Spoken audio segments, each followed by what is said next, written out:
Good morning, everyone, and welcome to our Moravian Text Bible study for Sunday, the 26th of April.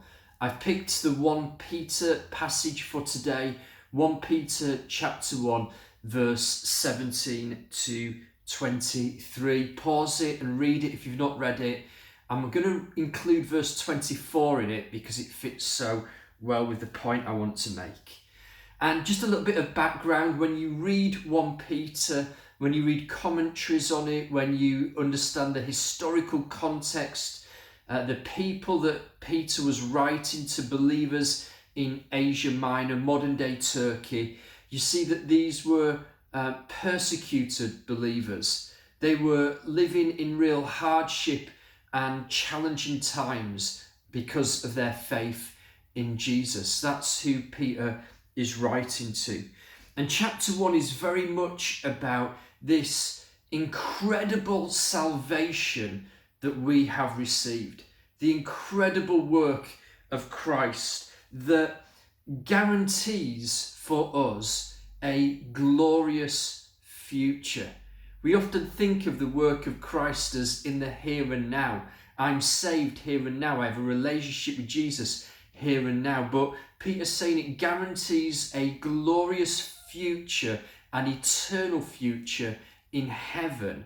So the work of Christ on the cross 2,000 years ago guarantees a glorious future for you in heaven one day, an eternal future that impacts, so going backwards, going right forwards, coming to today, that impacts how we live today.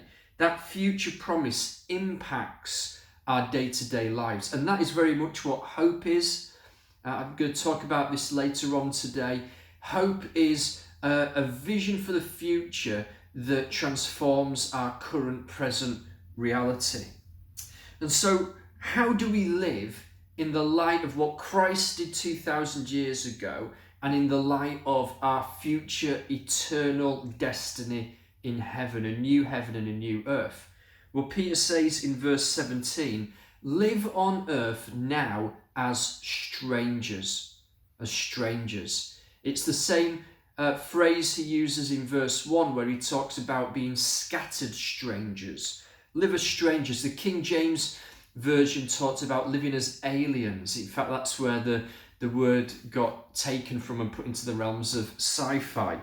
Or live as foreigners. This world is not your home. You have been born into a new world through the work of Christ.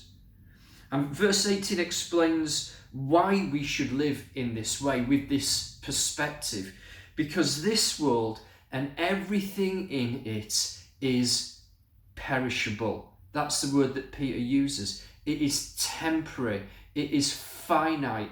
It is a vapor. That's why I've included verse 24. It is just like grass and the flowers of the field that are here one day and gone the next. In the context of eternity, it is fleeting. It is momentary.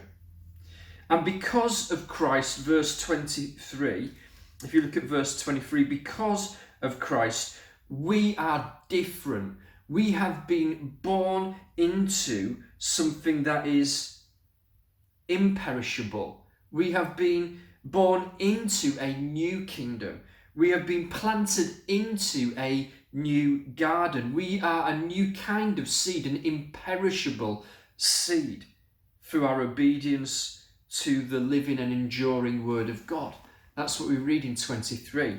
I think it really echoes that magnificent passage of 1 Corinthians 15 that talks about how resurrection life means we're like a seed, an imperishable seed that is planted into the ground. That's the picture of death, that then grows into a new type of body, an imperishable type of body. That's our eternal resurrected bodies. And I think that this idea speaks so strongly into the current situation that we are in. A time when we're asking questions like, will it always be like this? What if nothing changes? And the Christian hope speaks strongly into this. Paul calls us to get an eternal perspective.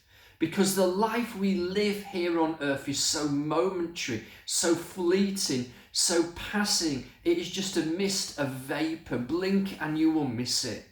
And so when we get a vision of eternity, that we will spend eternity with Jesus, a new heaven that invades earth and makes all things new, that we will live with Christ forever, that we will reign with him forever. There'll be no more tears, no more sadness, no more pain, no more virus or sickness.